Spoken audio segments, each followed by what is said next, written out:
कुठे आहे दादा? अगं हो ग चिमणी. काय ग? कुठे आहे दादा? कुठे आहे? कुठे आहे दादा तुझं? कुठे आहे दादा?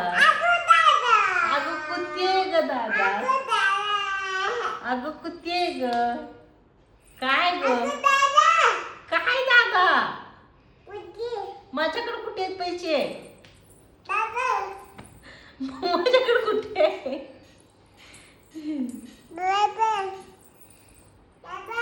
काय करू?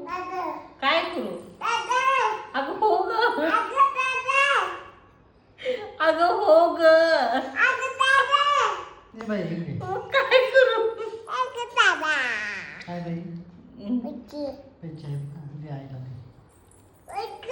हो ग. मग काय करू तुझ्या दादाला? अगं हो ग बाई तुझा दादा आहे. हा? काय?